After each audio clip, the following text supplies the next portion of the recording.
aggressively arguing, being hostile and disrespectful to others, believing you hold the only truth, or ghosting, quiet quitting, or quiet firing, or cutting off family members or friends you disagree with.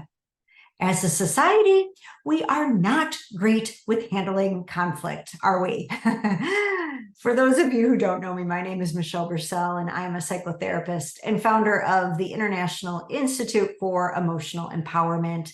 And I'm here to talk to you today about conflict and our emotions, and really the extremes that we go to, where on one extreme, we share our truth at whatever the cost, and the other extreme is we avoid conflict altogether. And I get why we go to these extremes when it comes to conflict. I have been there. I have lost it on people who were disrespecting me. And I've also avoided conflict for years in order not to hurt another person's feelings. What is clear is that neither option teaches us how to respectfully work through challenges, which means the conflict is likely to drag on and on and on. So there are strategies on how to address conflict in an empowered manner, such as remaining open and curious and respectful, which are all true and important to remember. Now, at the same time, what I found is that in order to work through conflict, you first need to be willing to address the feeling that comes up within yourself around the conflict. Why? Because that's where the conflict has begun, within yourself. Something isn't sitting right within you. So different emotions arise within different people to provide their specific, unique next step to addressing the conflict in a way that leads not only to their personal growth, but also the greater good, when your emotions are acted upon from an empowered lens.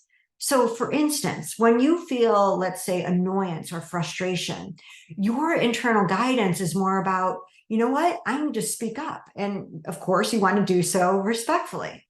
Now, if you feel anger, you may be saying, I need to take positive action towards this conflict or create healthier boundaries. Guilt may mean I need to offer support according to my values. Or sadness may mean that, I need to go inward to address my fears so I can show up more fully in my truth. The point is that whatever emotion comes forward is yours to address. And if done from a place of empowerment, you show up in a way that honors yourself and others. Otherwise, what happens is that these emotions will weigh on you until you are willing to address them. When we don't address them in a way that honors yourself and others, they either spill out or they come out in all directions, coming out sideways in ways that are hurtful to yourself and others, or you have regrets. Whether you are experiencing a lot of emotions right now due to the ongoing conflicts in the world, the wars happening, or you are experiencing a personal conflict that's weighing you down, your empowered emotions are there for you.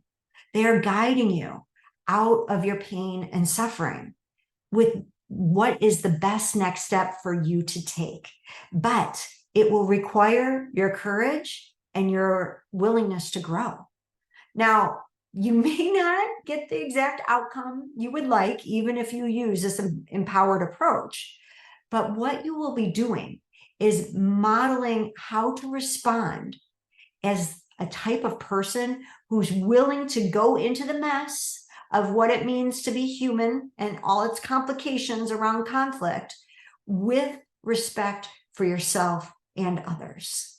And that in and of itself is more of the change we need to experience in the world at this time. So I hope this supports you as you're working through conflict, as you're working through deep emotion, and just know that your emotions are there for you. So I hope this supports you. And until I see you next time, please take care.